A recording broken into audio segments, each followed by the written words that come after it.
नमस्कार दोस्तों, हमारे YouTube चैनल पर एक बार फिर आपका स्वागत है। आज मैं आपके लिए मध्य प्रदेश शिक्षक वर्ग 3 संबंधी एक और इम्पोर्टेंट जानकारी लेकर आया हूं। वेटिंग लिस्ट को लेकर आप लोग के लगातार बड़ी संख्या में कमेंट आ रहे हैं। बहुत सारे अभ्यर्थियों के कमेंट हैं कि सर वर्ग 3 अभ्यर्थियों की वेटिंग लिस्ट कब तक क्लियर की जाएगी, क्या सेकंड काउंसलिंग के स्टार्ट होने के पहले होगी या फिर सेकंड काउंसलिंग के साथ ही इसको क्लियर किया जाएगा। इसके साथ साथ कुछ लोगों के ऐसे भी कमेंट हैं कि सर आप वेटिंग लिस्ट को लेकर वीडियो नहीं बनाते, तो यहाँ पर मैं आपको सारी चीज़ें क्लियर करने वाला हूँ वेटिंग को लेकर कि वेटिंग आपकी किस प्रकार से क्लियर की जाएगी। वेटिंग लिस्ट में आप सभी ने अपने अपने नाम देखे होंगे कि कौन कौन से अभ्यर्थी वेटिंग में हैं। अगर हम बात करें वर्ग 3 की फर्स्ट काउंसलिंग की, तो यहाँ से कुछ अभ्यर्थी फर्स्ट काउंसलिंग में ही वेटिंग से क्लियर हो गए हैं और इनको नियुक्ति आदेश जारी कर दिए गए हैं। लेकिन यहाँ पर अभी भी बड़ी संख्या में अभ्यर्थियों के नाम वेटिंग लिस्ट में हैं। तो अगर हम बात करें वर्ग 2 की जो आपकी काउंसलिंग थी, उससे आपको काफ़ी हद तक समझ में आ जाएगा कि किस प्रकार से आपकी प्रक्रिया होती है। तो अगर हम बात करें वर्ग 2 की फर्स्ट काउंसलिंग की, तो उस टाइम पर डीपीआई और ट्राइबल दोनों की अलग अलग काउंसलिंग थी।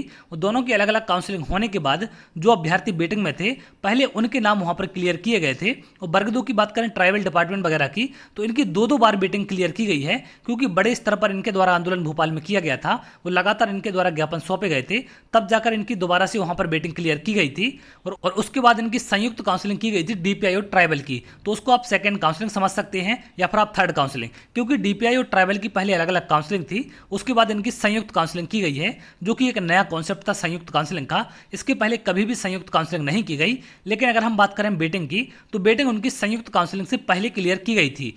अब अगर हम बात करें वर्ग 3 की, तो वर्ग 3 के अभ्यर्थी जिनके नाम यहाँ पर वेटिंग में थे, इन सबसे डॉक्यूमेंट अपलोड कराए गए, इन सब का वेरिफिकेशन भी हो चुका है और इनको चॉइस फिलिंग का विकल्प भी दिया गया था। तो इनकी सारी प्रक्रिया कंप्लीट है। जिनका नाम वेटिंग में है, बस इनके नियुक्ति आदेश जारी होना बाकी है। तो यहाँ पर पहले इनकी वेटिंग क्लियर होनी चाहिए, क्योंकि अगर सेकंड काउंसलिंग में भी इनको शामिल किया जाएगा तो पहले इन्हीं अभ्यर्थियों को क्लियर किया जाएगा। अब यहाँ पर डिपार्टमेंट के पास समय ज़्यादा नहीं बचा है, ये चीज़ आप भी जानते हैं, क्योंकि बहुत जल्द आपकी सेकंड काउंसलिंग होने वाली है। तो नियम के अनुसार अगर हम बात करें, तो पहले आपकी वेटिंग क्लियर होनी चाहिए, उसके बाद जो नए अभ्यर्थी हैं वो सेकंड काउंसलिंग में शामिल किए जाने चाहिए, जैसा कि पहले की काउंसलिंग में देखने मिला है। फर्स्ट काउंसलिंग में जो भी सीट खाली बचती हैं या जिन पर अभ्यर्थी ज्वाइनिंग नहीं लेते हैं, तो उनकी जगह वेटिंग क्लियर कर दी जाती है, जैसा कि पहले के एग्जाम में देखने मिला है। और इसके साथ साथ आप भी जानते हैं सेकंड काउंसलिंग भी आपकी बहुत जल्द होने वाली है। और डिपार्टमेंट का काम भी आपको पता है कि समय समय पर वहाँ पर नियमों में बदलाव करते रहते हैं।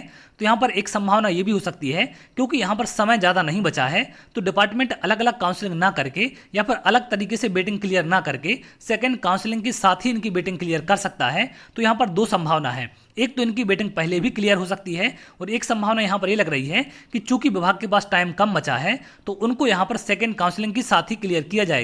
लेकिन प्राथमिकता उन्हीं को पहले मिलेगी जिनके नाम वेटिंग में है। तो वेटिंग वालों को यहाँ पर परेशान नहीं होना है, क्योंकि जिनके नाम वेटिंग में आए हैं उनके नाम उन अभ्यर्थियों से ज़्यादा हैं जिनका नाम अभी किसी भी लिस्ट में नहीं है। और जिनके नाम सेकंड काउंसलिंग में शामिल किए जाएंगे, उनसे पहले प्राथमिकता मिलेगी वेटिंग वालों को। तो वेटिंग वाले पहले क्लियर होंगे, उसके बाद नए नाम उसमें शामिल किए जाएंगे। तो यहाँ पर दोनों चीज़ें डिपार्टमेंट के ऊपर डिपेंड करती हैं।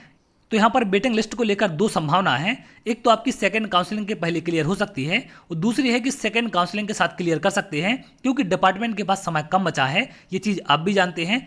और बाकी सारी चीज़ें विभाग पर निर्भर करती हैं। विभाग की समय समय पर मीटिंग होती रहती है कि किस प्रकार से प्रक्रिया को आगे बढ़ाना है, क्योंकि समय कम है। और बाकी अगर हम बात करें वेटिंग वालों की, तो इनके डॉक्यूमेंट वेरिफिकेशन सारी चीज़ें कंप्लीट हो सकती हैं। तो एक ऑप्शन ये भी विभाग रख सकता है कि जिन्होंने अभी अपलोड नहीं किए हैं या जिनका वेरिफिकेशन चॉइस फिलिंग नहीं की है, सिर्फ उनको बाकी चीज़ें करनी पड़ेंगी। और जो वेटिंग वाले ये सारी चीज़ें कर चुके हैं, उनसे दोबारा से डॉक्यूमेंट अपलोड या वेरिफिकेशन की प्रक्रिया नहीं कराई जाएगी। तो इस प्रकार से आपकी आगे की प्रक्रिया बढ़ सकती है।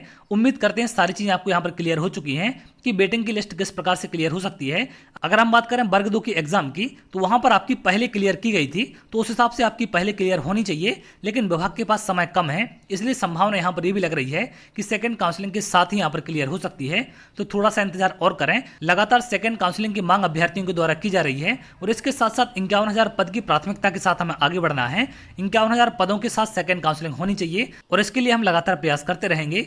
तो अगर आप ऐसी जानकारी चाहते हैं तो हमारे चैनल के साथ जुड़ सकते हैं, जिससे और भी इंपॉर्टेंट अपडेट आपको मिल सके। तो बहुत जल्द अगली वीडियो मिलेंगे, तब तक के लिए बहुत बहुत धन्यवाद।